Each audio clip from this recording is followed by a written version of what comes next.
ये कहानी है एक सेवा भक्ति की। वृंदावन में एक बिहारी जी का बहुत बड़ा भक्त था।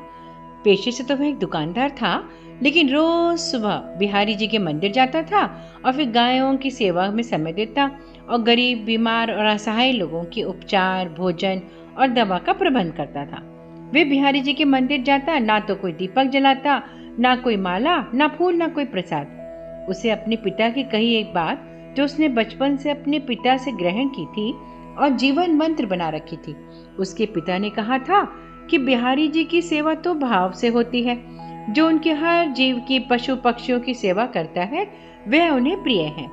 देखो, उन्होंने भी तो गौ सेवा की थी, लेकिन एक बात थी कि मंदिर में बिहारी जी की जगह उसे एक ज्योति दिखाई देती थी, जबकि मंदिर में बाकी के सभी भक्त कहते, वाह, आज बिहारी जी का श्रृंगार कितना अच्छा है, बिहारी जी का मुकुट, ऐसा उनकी पोशाक, ऐसा उनका वेशभूषा। तो वह भक्त सोचता था कि बिहारी जी सबको दर्शन देते हैं, पर मुझे क्यों केवल एक ज्योति ही दिखाई देती है। हर दिन ऐसा ही होता था।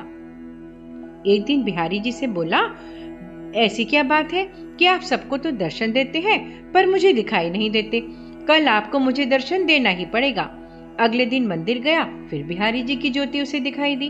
वह बोला, बिहारी जी, अगर कल मुझे आपने दर्शन नहीं दिए, यमुना में डूबकर मर जाऊंगा।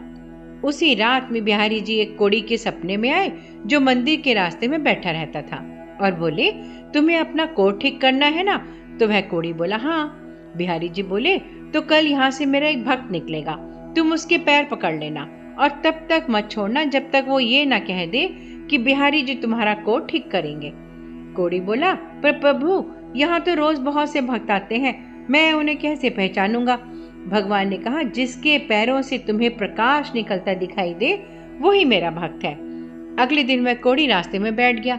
जैसे ही वह भक्त निकला, उसने चरण पकड़ लिए और बोला, पहले आप कहो कि मेरा कोट ठीक हो जाए।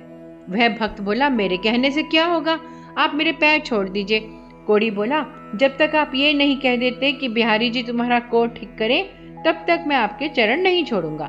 भक्त वैसे ही चिंता में था कि बिहारी जी दर्शन तो दे नहीं रहे, ऊपर से ये कोड़ी पीछे पड़ गया। तो वह झुंझलाकर बोला, जाओ, बिहारी जी तुम्हारा कोट ठीक करें, और मंदिर चला गया। मंदिर जाकर क्या देखता है कि बिहारी जी के दर्शन हो रहे हैं। बिहारी जी से पूछने लगा, अब तक आप मुझे दर्शन क्यों नहीं दे रहे थे?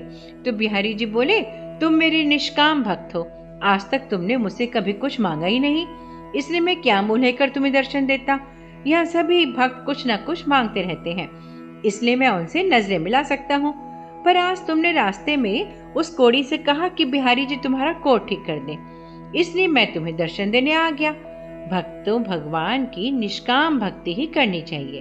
भगवान की भक्ति करके यदि संसार के ही भोग, सुख ही मांगे, तो फिर वह भक्ति नहीं, वह तो सौदेबाजी है। सबसे बड़ी परमात्मा की सेवा उनकी है जो वास्तव में बेबस और लाचार हैं। असहाय और दुखियों की निस्वार्थ सेवा ही इस संसार की सबसे बड़ी सेवा और भगवान की सेवा है।